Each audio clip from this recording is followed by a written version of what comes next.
सभी मानस प्रेमियों को, सभी के भगवत भाव को, और जो भगवान का परम प्रेम आपको प्राप्त है, इसको मैं सादर वंदन करता हूँ। बहुत बहुत नमन। अब तक हमने संतों की महिमा के बारे में सुना।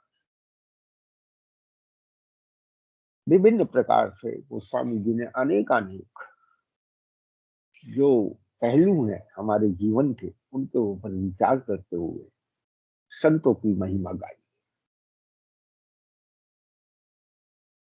आज का बालकांड का तीसरा दोहा 2 खंड के अंदर है, कै और खे। इन दोनों दोहों में संतों की महिमा को यहाँ विराम दिया है थोड़ी देर के लिए, और उससे आगे की चौपाइयों में संत की महिमा क्यों उजागर है, इसका कारण क्या है, उसको आगे की बार कहा है। थोड़ा सा मैं आपको इसकी भूमिका बना दूं, मैं आपको जो मेरे को इस समय दिखाई दे रही है और समझ में आ रही है, और जो भगवान में प्रेरणा होती है वही कहता हूँ। ये जिस समय भगवान ने संसार को बनाया है, तो त्रिगुणात्मक प्रवृत्ति से संसार को बनाया है।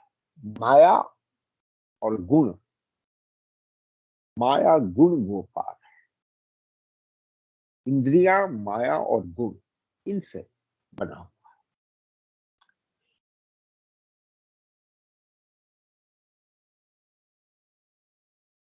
भगवान अपनी माया के सहयोग से सृष्टि का निर्माण करते हैं, संसार का निर्माण करते हैं। संसार में क्रिएशन और विसर्जन और उसके बीच का समय चलता रहता है।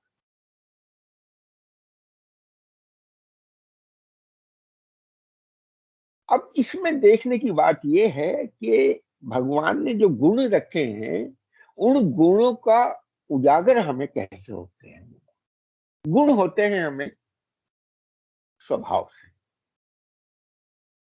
और स्वभाव से ही हम कर्म करते हैं। तो इसी प्रकार से मनुष्य में 3 प्रकार के स्वभाव हैं, और वो 3 स्वभाव कौन से हैं, जिनमें मुख्य स्वभाव, मतलब स्वभाव तो अनेक है, लेकिन इन्हीं के पहलू हैं। ये जो 3 चीजें मैं अब कहने जा रहा हूं, इनको ही अनेक रूप में आपको देखने को मिले। प्रकृति में देवता है, प्रकृति में दानव है, प्रकृति में मनुष्य है। माने दैवी गुण, आसुरी गुण और मनुष्य के, मनुष्य जो रजोगुण से उत्पन्न हुआ।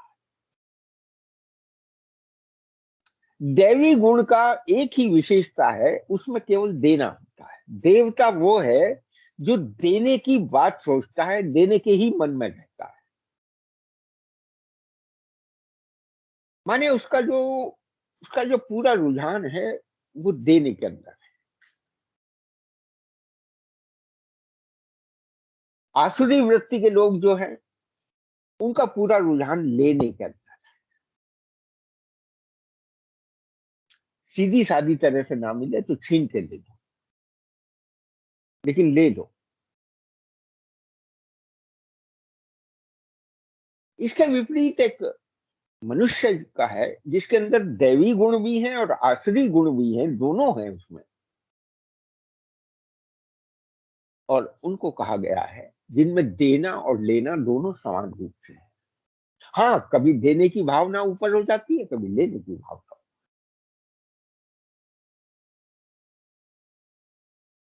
अब देखना यह है इस मनुष्य में देवता कौन है और आसुरी कौन है। ध्यान करना। जो लेने के लिए ही लेता है और लेने के लिए ही देता है, उसका मुख्य प्रयोजन लेना है। देता तो है वो, परंतु लेने के लिए। तो समझ लेना वो आसुरी व्यक्ति का। और जो देने के लिए ही देता है और देने के लिए ही लेता है, उसके लिए समझना कि हमेशा वो दैवी वृत्ति का। ये साधारण से व्यवहार में आपको पता चलता रहता है। हम समाज में, संसार में, परिवार में, माने हर जगह हम अपने इस चीज को हम देखते हैं, अगर हम अवलोकन करें इसे अपनी परिस्थिति। और यहीं से जो भाव है आपका, वो उत्पन्न होता है, क्योंकि देने का भाव परमात्मा का है। इसलिए देने के भाव वाला व्यक्ति हमेशा परमात्मा से जुड़ा हुआ हो।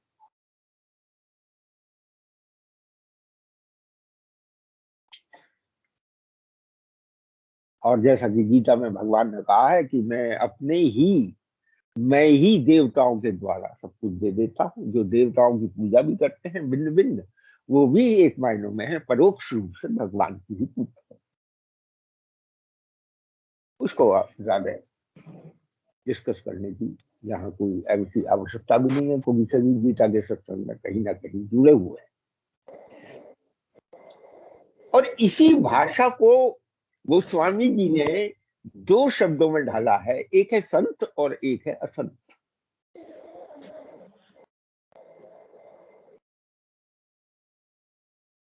अब ये जो प्रस्तुत दोहा मैं पढ़ने जा रहा हूं, पहले उन्होंने स्वयं कहा कि मैं इनकी महिमा ऐसे कैसे कह सकता हूं, क्योंकि वो तो हीरे की सी खान है भगवान तो, और मैं एक साग बेचने वाला मामूली सा, जैसे कहते हैं सब्जी, सड़क के किनारे बैठा हुआ कोई सब्जी बेच रहा हो, उसकी क्षमता कहाँ है हीरे को संभालते रखने की और उसे बेचने।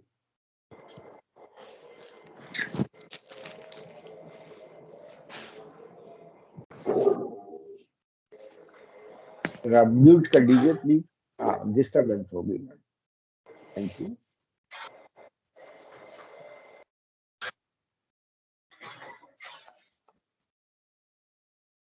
बंदो संत समान चित हित अनहित नहीं। तो इसलिए पहला शब्द यहाँ संत का है। बोले मैं अब इनकी वंदना करता हूँ, अब तक महिमा गाई है, अब बोले मैं वंदना करता हूँ इन संतों की, जिसके बारे में ऊपर कहा है उन्होंने कि संत समान चित। अब ये संतों की वंदना नहीं है, संतों के समान चित्त की वंदना। और वो चित्त कैसा है? हित अनहित नहीं। देखिए, वंदन में हम उसके आचरण को वंदन करते हैं, कभी भी मनुष्य के शरीर को वंदन नहीं किया जाता। बात हमेशा ध्यान रखना। अगर मनुष्य के शरीर को वंदन किया जाता तो प्रत्येक व्यक्ति जो भी दृष्टि में आता उसको हम वंदन करते, परंतु ये शरीर का वंदन नहीं है। और पैरों को क्यों छुआ जाता है? क्योंकि इसमें शब्द है आचरण। आचरण का अर्थ यह है कि जो हमारे चरण हैं, जो मनुष्य के चरण हैं, उनके अंदर ही उसका संपूर्ण आचरण विद्यमान होता है। अब वो चरण का क्या अर्थ है? चरण का अर्थ फिजिकल रूप से पैरों का शेप नहीं है कि पैर है, उसकी 5 उंगलियां हैं, उसका ये नहीं है। बेसिकली ये इस बात का द्योतक है कि वो कौन से धरातल पर खड़ा हुआ है। पैर तो उसने रखे हैं धरती पे ही ना, अब वो कौन से धरातल पे है? क्या वो अहम के धरातल पे है? क्या उसको अहंकार है? अगर वो अहंकार से शून्य है, क्योंकि अहंकार गगन का प्रतीक है ऊपर, और पृथ्वी नम्रता का प्रतीक है, विनम्रता का प्रतीक है, तो इसलिए अगर उसके चरण हमेशा पृथ्वी पर रहते हैं, हाँ सोच उसकी बहुत बड़ी है, जो कि बड़ी क्यों है? क्योंकि वो भगवान से मेल खाती है। इसीलिए भगवान राम अवतार में विशेष रूप से भगवान विनय अवतार, व्यवहार के अंदर जो विनय कुशल होगा व्यक्ति, वो संत के समान होगा, उसका चित्त संत के समान। ये पहली सीढ़ी है। और विनम्रता, आपको मैं बता दूं आपसे, विनम्रता उसके वचनों से और उसके पूरे स्वभाव से, क्योंकि स्वभाव ही उसके वचन बन के मुखरित होते हैं, उससे झलकती है, उससे बाहर आ जाती है। हमारे यहाँ कहते हैं, नैनों के देखने की ढंग से ये पता चल जाता है कि ये व्यक्ति में कितना नम्रता है इसके अंदर। माने जिसे हम लज्जा भी बोलते हैं, लज्जा और निर्लज्जता आंखों से पता चल जाती है। लज्जा और कोई शब्द नहीं है। लज्जा, लज्जा केवल ये है कि मैं इस योग्य नहीं हूं इस समय, परंतु यहां पर मैं बैठा हूं, मैं वंदना करता हूं। और उसका साथ के साथ दृष्टांत दिया, बोले जिन हाथों से अंजलि गत शुभ सुमन जिन सम सुगंध कर। जिन हाथों से फूल तोड़ता है, अब ध्यान करें, तोड़ना, फूल को अपने स्थान से अलग करना, थोड़ा सा उसके अंदर देखें तो निर्दयता है, परंतु वो फूल किसी शुभ कार्य के लिए तोड़ा गया है। और रखा काहे में है, एक हाथ से तोड़ रहा है और एक हाथ की अंजलि बना के उसके अंदर रख रहा है। एक हाथ से तो फूल तोड़ रहा है, एक हाथ में रख रहा है, सुगंध दोनों में समान रूप से। एक हाथ तोड़ने का काम कर रहा है, एक हाथ उसे संभालने का काम कर रहा है, परंतु सुगंध तो दोनों में समान रूप से उस फूल। अंजलि गत शुभ सुमन जिम सब सुगंध कर दो। माने ऐसा व्यक्ति जो है, संत के समान व्यक्ति जो है, वो संत में भी और असंत में भी दोनों में समान रूप से सुगंध को फैलाता है। पुष्प के समान। अगले में उसका स्वभाव का वर्णन किया, संत सरल चित जगत हित। अब ऊपर कहा हित अनहित नहीं कोई, ऊपर तो ये कह दिया कि न किसी के हित में है न अनहित में है, लेकिन वहां पर्सनल फैक्टर है।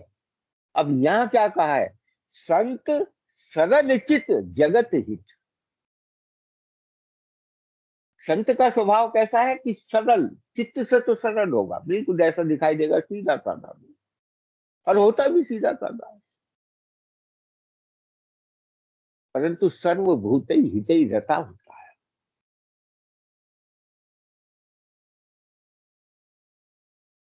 सबके हित में होता है। पूरी प्रकृति के, पूरी हर चीज के आप देखोगे वो हितैषी ही होता है, हेतु रहित होता है। ध्यान करना, उसका हेतु नहीं होगा कभी। हेतु कहते हैं अपना मतलब, कारण। इसीलिए गोस्वामी जी ने लिखा है, हेतु रहित जग जुग उपकारी तुम तुम्हार सेवक असुरा। हे असुरारी, हे राक्षसों के शत्रु, हे राम जी, आप वो हेतु रहित होगा हमेशा, और जग का उपकारी होगा। कौन होगा, या तो तुम या तुम्हारे सेवक, दोनों में एक सा स्वभाव होगा। संत सरल चित जगत हित जानी स्वभाव स्नेह। और मैं उनके स्वभाव और स्नेह को जानता हूं, वंदन करने का कारण बताया है, इसलिए मैं वंदन कर रहा हूं।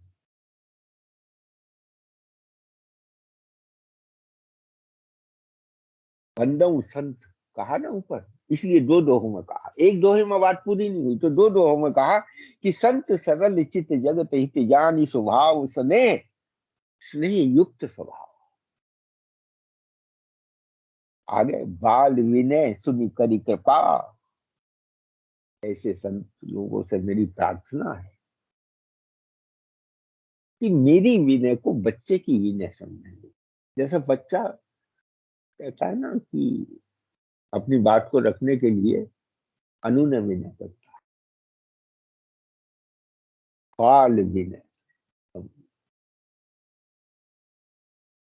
ऐसी कृपा, और उसके ऊपर अनायास कृपा हो जाती है।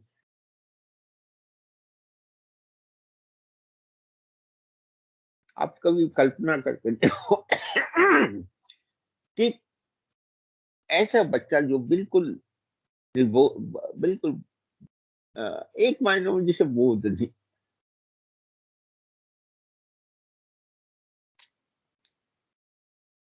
जब किसी बात को कहता है तो अनायास ही हम एकदम से उसकी बात को पूरा कर देते हैं।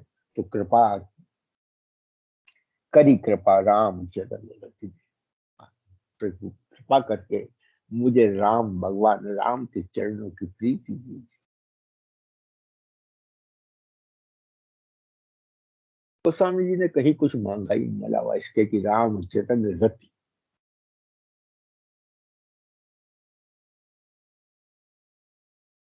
रति शब्द अपने में बड़ा महत्वपूर्ण है।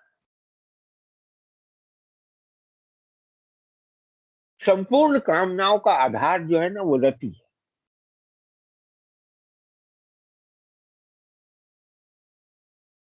बिना रति के कामना हो नहीं सकती। इसीलिए कामदेव की स्त्री है इसका नाम। रति उस ललक को कहते हैं, रति उस लालसा को कहते हैं कि जो प्रत्येक कामना के पीछे निहित होती है।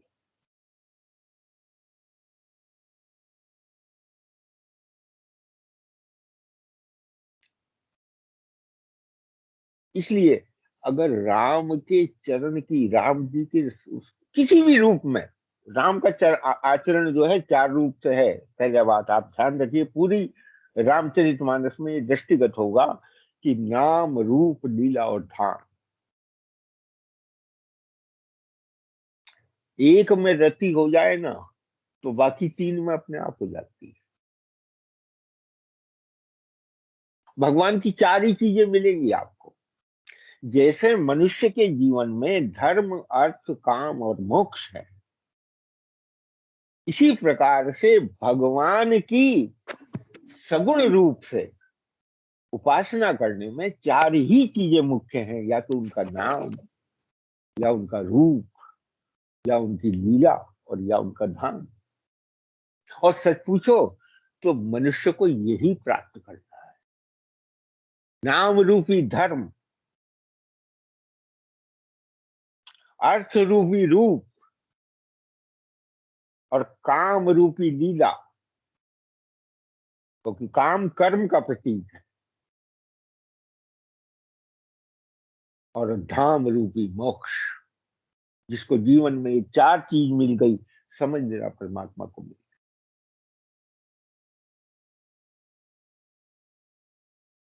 इसीलिए मनुष्य का सीधा संबंध परमात्मा से।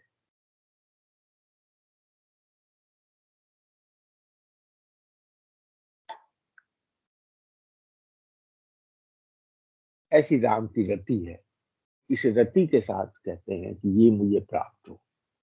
आगे बहुरी बंद खद जन गन सती भाई। अब यहाँ कुछ चौपाइयों में कुछ वर्णन अलग प्रकार का।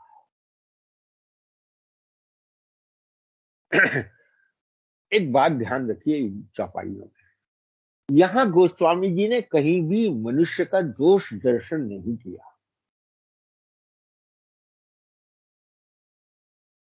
दोष दर्शन करने में द्वेष पैदा होता है। जब हमें दोष दिखाई देता है ना तो स्वाभाविक ही द्वेष हो जाता है। और दोष में एक स्वभाव है,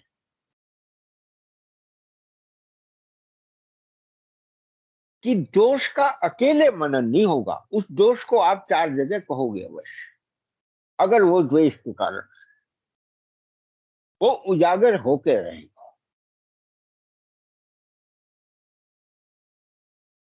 इसीलिए आगे की चौपाइयों में मैं बहुत ज्यादा इसे विस्तार से नहीं कहूंगा, क्योंकि कुछ मुझे अच्छा नहीं लगता कि दोष जो है, जो स्वभावगत दोष होता है मनुष्य का, उसको ज्यादा चर्चा की जाए।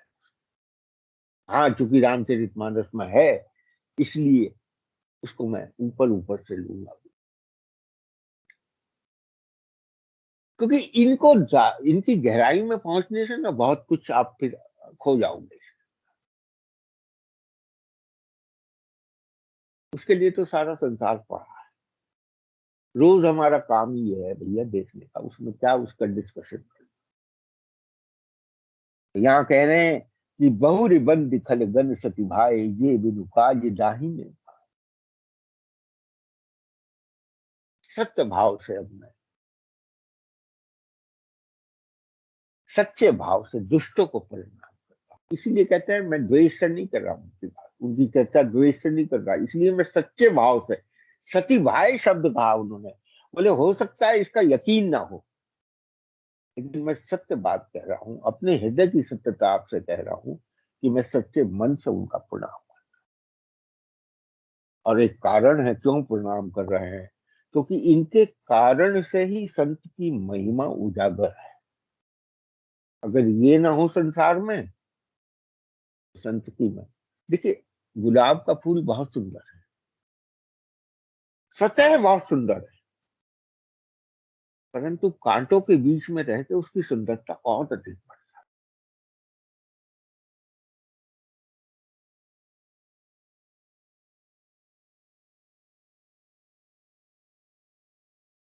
उसकी सुंदरता कांटों में बीच में रह के कम नहीं होती। ये तो हमारी दोष दृष्टि है। और देखिए, हम देखिए गुलाब को चुनते हुए कांटा नहीं निकालते, कांटा कांटे को छोड़ देते हैं, केवल उतना पोर्शन निकालते हैं जो कांटे से रहित हो। तो ये संसार ऐसा ही है भैया,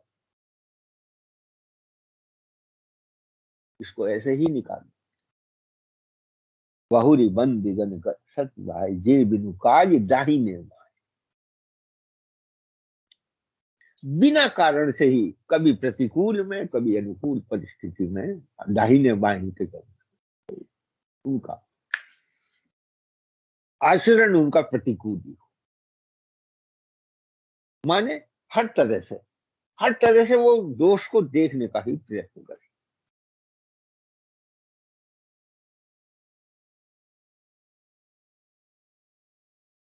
परहित हानि लाभ जिन के रे, ये लक्षण है। दूसरे के हानि और लाभ बस इसी की चर्चा है। उजरे हरस विषाद बसेरे,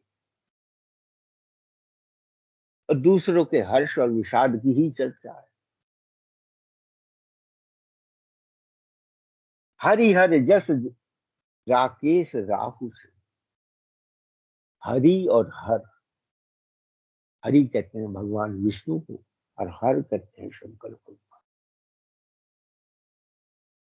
इन दोनों का यश परस्पर है। उसका कारण है, उसका कारण यह है दोनों एक दूसरे के इष्ट हैं।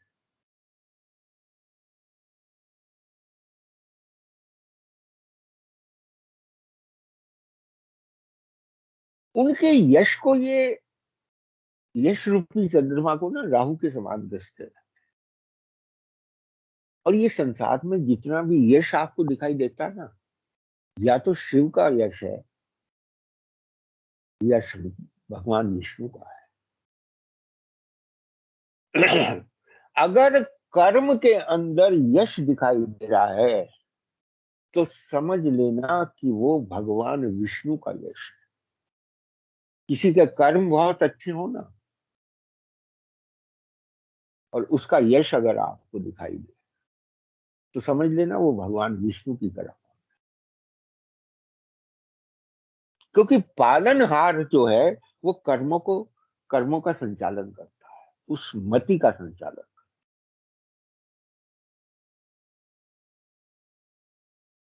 और जिसका मन भगवान में हो, माने अगर किसी का व्यवहार में बाहर कर्म के अंदर दिखाई दे ना, एक बाहरी जगत होता है, उसके अंदर अगर यश दिखाई दे तो विष्णु है। और आंतरिक उसके मन के अंदर जो भाव होता है, अगर वो संत के समान भाव है, तो समझ लेना वो भगवान शंकर, शंकर गुरु का प्रतीक है, तो विष्णु भगवंत का प्रतीक।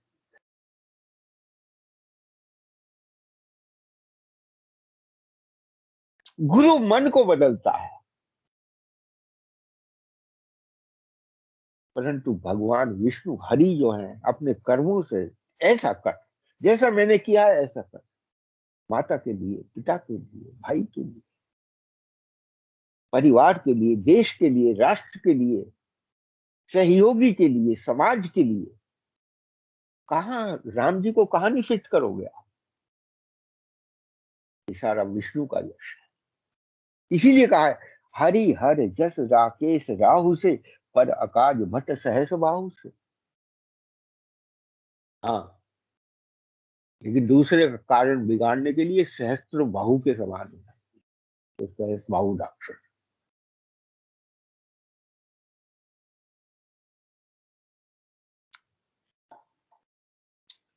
जे पर दोष लखई सहसा, हजार आंख से दूसरे के दोष दिखाई देते, एक आंख से नहीं दिखाई देता। ये चाहते हैं कि हजार आंख हो जाए। परहित घृत जिनके मन माखी,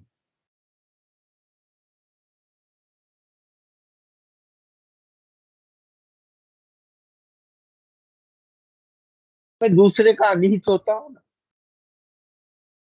तो उनका मन जो है उस घी में पड़ी हुई मक्खी के समान।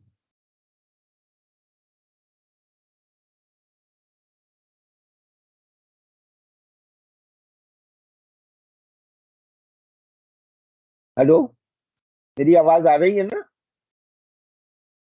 हेलो। जी अंकल जी, आ रही है। जी हाँ। चलिए। तेज कृसानु रोष महिषेषा, इनका क्रोध जो है यमराज के समान और अग्नि के समान। क्रोध में वे दूसरों को जलाने में अग्नि, और क्रोध में यमराज है। अग अवगुण धन धनी धनेश, अवगुण रूपी धन के कुबेर हैं। इसलिए मैं ज्यादा इनकी चर्चा करने में, बस जो चौपाई में लिख दिया उसको पढ़ के बस। उदय केत सम हित सब ही के, पुच्छल तारे के समान है।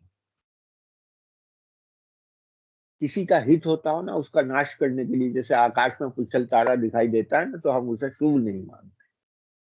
पूछ वाला तारा चलता फिरता, तो हम मानते हैं कि कहीं कोई अनिष्ट होने वाला है। ऐसे वो तारे के समान, माने उनके उनका उनका दर्शन ही अनिष्ट कारक है। कुंभकर्ण सम सोवत नीचे, अरे ऐसे लोग जो ना कुंभकर्ण के समान सोते रहे तो बस वही बहुत अच्छा है। उनका उठना ही, माने उठना माने बस कहीं किसी से मिल जाए, वो उठने के बराबर।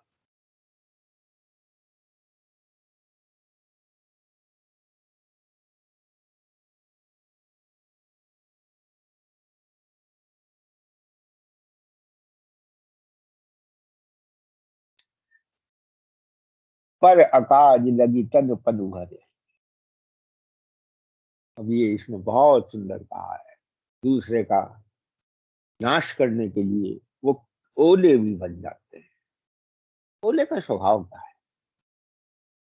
स्वयं तो नष्ट होगा ही, दूसरे को पहले नष्ट होगा, लेकिन उसके बाद बचेगा वो खुद भी नहीं, पता है उसे ये।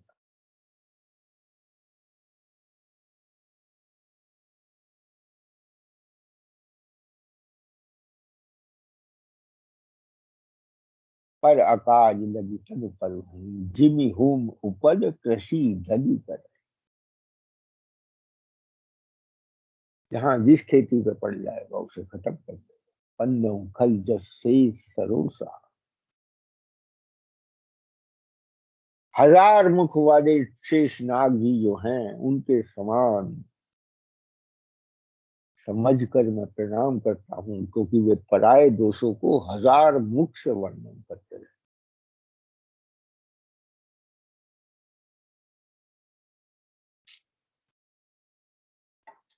हजार मुख पता कैसे होते हैं? अपनी बात को वो एक जगह नहीं कहेंगे जब दूसरों के दोष का वर्णन करें। एक से कहेंगे, दूसरे दूसरे से तीसरे, इस तरह से होते होते मुख से होते होते हजार मुख की बात हो जाए। चली एक से ही है लेकिन हजार मुख की। और यहाँ शेषों का ये तुलना शेष से क्यों करी?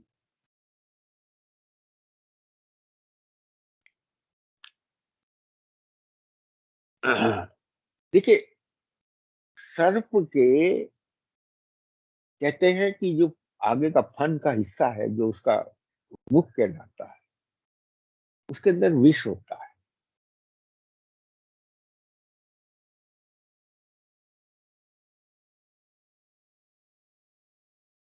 सच। और ये भगवान शंकर का, भगवान विष्णु का, ये जैसे कहते हैं ना, शैया है।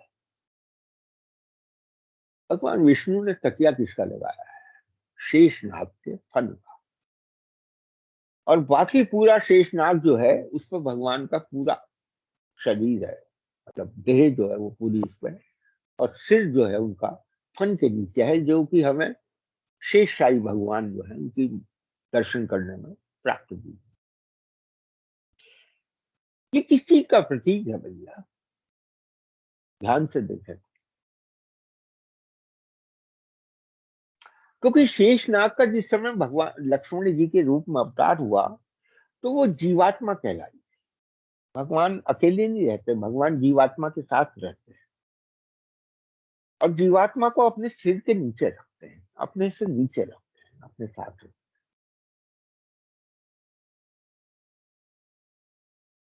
और भगवान मस्तक के नीचे उस शेष का जो जीवन है, जो फन है उसका, वो रखते हैं। अब अगर हम देखें, जो हमारा अनेक जन्मों में यात्रा हमारी पूरी होती है, उसके अंदर हम उस यात्रा को कैसे पूरा करते हैं? जो हमारा शेष बचा हुआ है उसी के लिए तो पूरा करते हैं। क्योंकि अंतिम लक्ष्य तो भगवान की प्राप्ति करना है, अंतिम लक्ष्य तो भगवान के पास ही रहना है।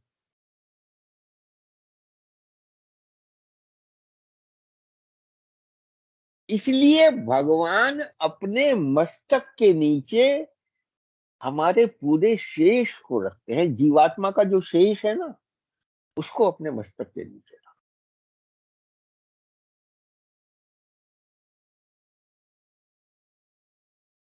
हम अपने शेष की तो चिंता है हमें, जो हमारा बचा हुआ जीवन है या बचा हुआ है जो हमारा, उसकी तो चिंता होती है। और उसी शेष को अगर हम परमात्मा के अर्पण कर दें तो क्या चिंता मुक्त नहीं हो जाएंगे? जबकि भगवान का स्वभाव है अपने साथ रखना। हाँ, हम उसमें जहर भरे हुए हैं, चिंताओं का, विषाद का, अनेक अनेक।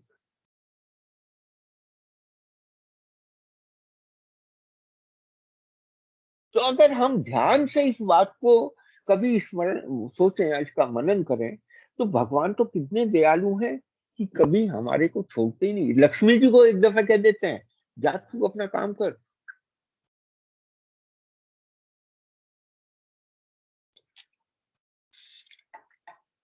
एक इसी संदर्भ में एक मुझे छोटी सी कहानी कभी संतों के मुख से ही सुनी थी, वो याद आ गई, वो मैं आपको सुनाता हूँ।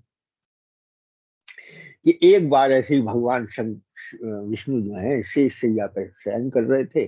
लक्ष्मी जी चरण दबा रही थी। यकायक लक्ष्मी जी को सूझा कि इस पूरे संसार में भगवान विष्णु की तो किसी को जरूरत है नहीं, सबको मेरी आवश्यकता है, हर आदमी मेरे पीछे है। भगवान से बोली कि भगवान देखो, आप बुरा मत मानना, आपकी तो किसी को जरूरत है, और सब लोग मुझे रात दिन याद करते हैं। बोले क्या बात है देवी, आज किस मूड में हो बताओ। बोले भगवान आज मेरे से रहा नहीं जा रहा, सबकी पीड़ा देख देख के मैं तो नीचे जा रही हूँ पृथ्वी लोक पे, और सबको जो कुछ ना कुछ दे क्या हूँ। अपना थैली झोला बस्ता जो बैग वैग लगा के चलने लगी, जैसे भी यात्रा के लिए चलते हैं। भगवान बोले जब तू जा रही है, अब स्त्री बुद्धि है, रोक तो मैं तुझे कपाऊंगा नहीं, जाएगी तो अवश्य। हाँ जरा सा ये बैग मुझे दे, तो कहीं तू सारा ही ना बांट आवे, कुछ अपने लिए भी रख लूं मैं। अब बोले लेकिन एक बात है, जो मैं निकालूं तो वो पूछना मत मुझसे कि मैं क्या निकाला। बोले ठीक है भगवान। भगवान ने बैग में अपना हाथ डाला और मुट्ठी भर के निकाल के अपने पैरों के नीचे दबा दिया। पैरों के नीचे दबा के बोले बोले तो जाके नीचे जो तुझे बांटना है वो सब तुम्हारा। लक्ष्मी जी नीचे आई, अनेक अनेक कर्मों से लोग पीड़ित भी थे, सुखी भी थे। जैसा जिसका भाग्य, जैसा जिसका कर्म था, उसके अनुसार वो देती चली गई सब, किसी को खाली नहीं छोड़ा। खाने वाले को खाना दिया, रहने वाले को स्थान दिया, सबको सब कुछ देकर चली, ऊपर चली। फिर आई उनके पास।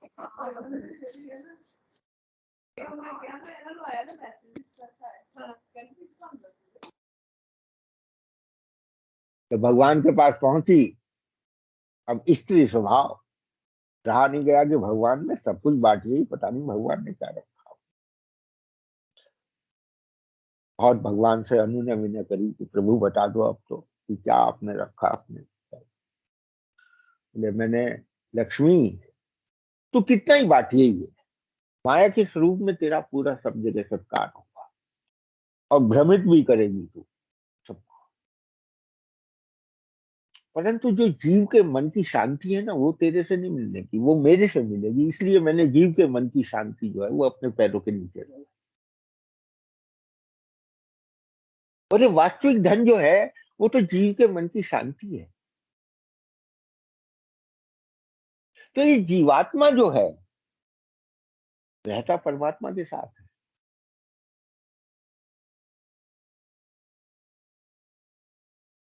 तो ये कुछ ऐसी, हमें जैसे हम बचपन से ही संतों के अंदर बैठ के इस प्रकार की बात सुनते थे, तो उस समय बड़ी स्ट्राइक करती थी। अब इन चौपाइयों को पढ़ के पता चलता है क्या है।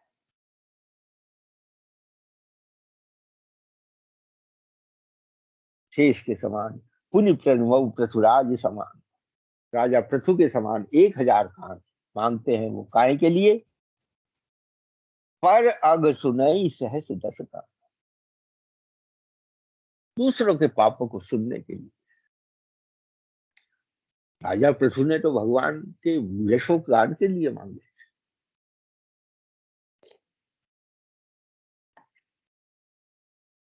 बहुरी शक्र सम विनवते ही, उनकी इंद्रियों को भी मैं प्रणाम करता हूं। संतत सुरा नीक हित ये, जो सुरा और मदि जिनको जिनको सुरा मदिरा नीकी और हितकारी महसूस।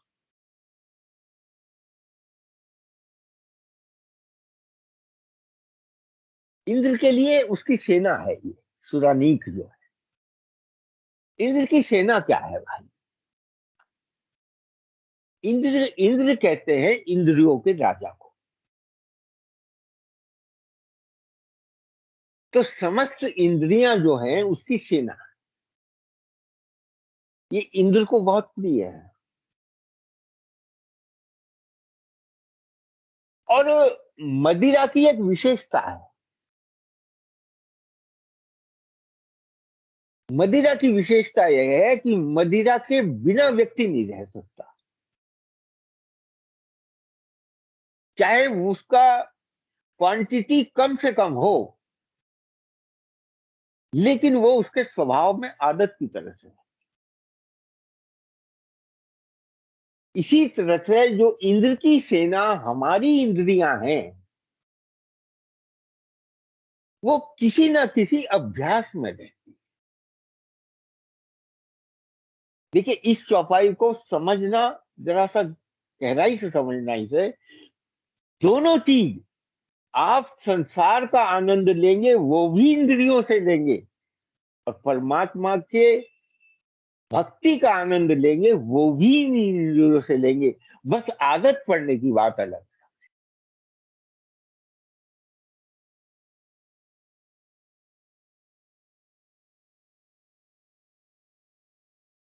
भगवान कृष्ण ने जिस समय, अर्जुन ने पूछा भगवान से कि चंचल ही बने कृष्ण, शायद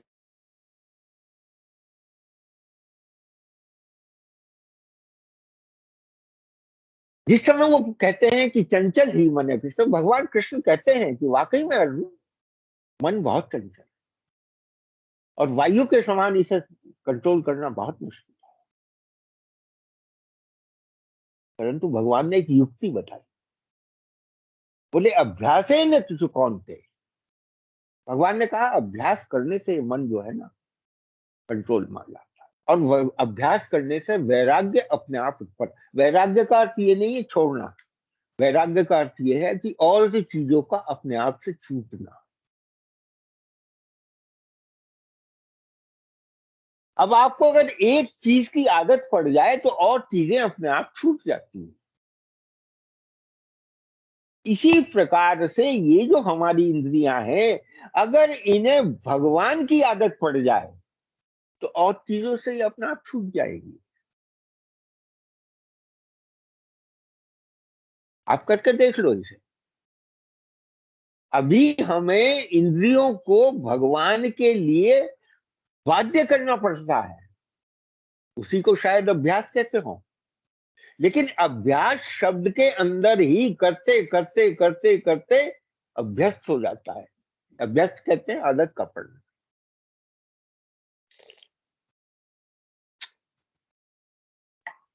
तो ये जो चौपाई है, संतत सुरा नीक हित ये, इंद्र की सारी सेना जो हमारी इंद्रियों के रूप में है, खल व्यक्तियों के लिए तो वो सारी की सारी सेना उसमें लगी हुई है, मदिरा की तरह से। ये आदत पड़ी हुई है। इसीलिए शायद हमारे यहाँ भजनों में भी कहते हैं कि पिलाते हम भी है और पिलाते तुम भी हो भैया, बस फर्क इतना है कि एक चढ़ के उतर जाती है, एक उतर चढ़ने के बाद उतरती है। ऐसा ही मैंने संतों से भजनों में भी सुना है, कहते हैं, गाते हैं सब लोग। आप लोग भी बड़े सुंदर भजन गाते हो, ये सब गाते हो। तो ये ध्यान नहीं रहते। तो इस तरह से इसको बहुरी बहुरी शक्र सम विनवते ही संतत सुरा नीत हित, यही वचन वज्र यही सदा प्यारा, सहस नैन रवस दोष निहारा। कठोर वचन उन्हें सदा प्यारे हैं, और हजार आंखों से दूसरों के दुष्टे। उदासीन अरिमीत हित सुनत जरही खल रीति, जानी पानी जुग जोरी जन विनती करई शक्ति।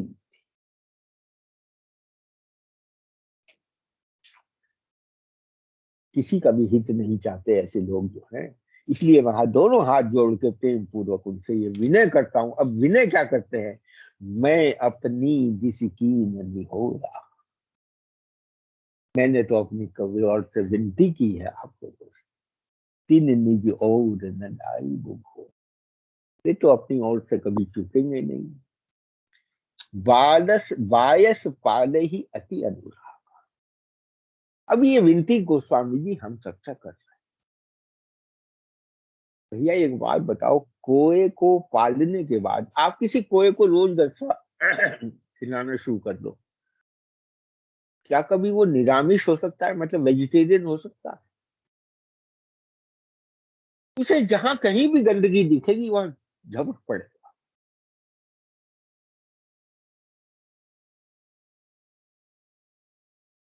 दुष्ट व्यक्तियों को ऐसा स्वभाव होता है जैसे कोए के समान, उनको पालना भी गलत है। मेरी विनती है आप, अब पालना क्या है, बस दूर से प्रणाम करो। कोई को कब आवश्यकता पड़ती है, श्राद्ध पक्ष में कहते हैं पहला ग्रास कोए को खिला दो, अगर उसने चुग लिया तो आपके समस्त पाप खा जाता है, पूर्वजों तक के पाप जो है वो खाते हैं। उसकी दृष्टि, कोई की दृष्टि कभी अच्छी हो ही नहीं सकती।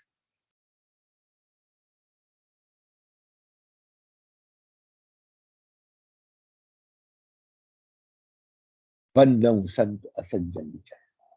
अब मैं संत और असंत दोनों के, इसलिए ऊपर की चौपाइयों को कह के दोनों के वर्णन करता हूं। उसमें क्या कहते हैं, बिछड़त एक दुख प्रद उभय बीच कछु बरना। दोनों का बिछड़ना जो है दुख प्रद है, दोनों का मिलना और बिछड़ना दुख प्रद है। एक का मिलना दुखी है तो एक का बिछड़ना। संत जब जाता है तब दुखी करता है, असंत जब जीवन में आता है तब दुखी करता है। यही आना और जाना है भैया, आवागमन कुछ नहीं है। आवागमन शरीर का नहीं है, आवागमन भाव का है। बस ये देखो ये कौन से आवागमन। हाँ, दोनों बने रहेंगे, कोई आएगा कोई जाएगा। जिसके आने से भी सुखी हो और जिसके जाने से भी मन सुखी हो, बस आना जाना तो उसका। संत के आने से जीवन में संत आता है तो बाहर आ जाती है, और जिसके जीवन से दोष दृष्टि वाले व्यक्ति चले जाते हैं उसके जीवन में बाहर आ जाती है। बस हमेशा इस बात का ध्यान। उपजई एक संग जग माही, एक साथ दोनों उपजते, जलज जोक जिन गुण बिन। जैसे कमल का फूल और जोंक दोनों उसी तालाब में है। जोंक कहते हैं जब ये शरीर पे चिपक जाती है तो खून चूस के फूल जाता है। खून इसके बहुत तेजी से खून चूसती है। उसके उस दोनों को एक दूसरे से, संत को कमल के फूल के समान बताया है, उसे जोंक के समान बताया है। सुरा सुधा सम साधु असाधु। एक अमृत है तो एक मदिरा है, एक साधु है तो दूसरा असाधु है। यहाँ साधु और असाधु दोनों शब्दों को मैं कहता चलूं, ध्यान करें। साधु वही है जो सधा हुआ है, असाधु वही है जिसे अपनी सुध नहीं।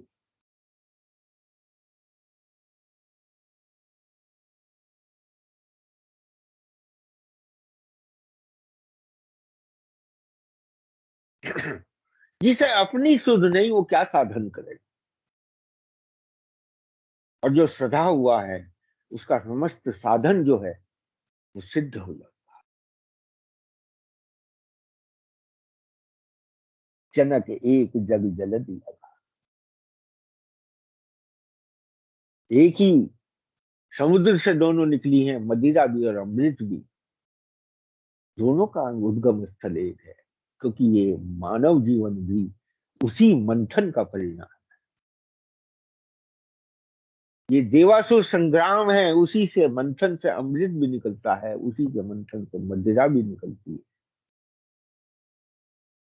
भल अनभल निज निज कर तूती, लहत सुयस अपनों की विभूति। अपनी अपनी सुंदर यश और अपयश की संपत्ति पाते हैं सब। सुधा सुधा कर सुरसरी साधु, करल अनल कलिमल सरि व्याधु। गुण अवगुण जानत सबको, जो जही भाव नीति थी सो। अमृत चंद्रमा गंगा साधु विष अग्नि कलयुग के पापों की नदी कर्मनाशा नदी हिंसा करने वाला व्याध इनके गुण और अवगुण सब जानते।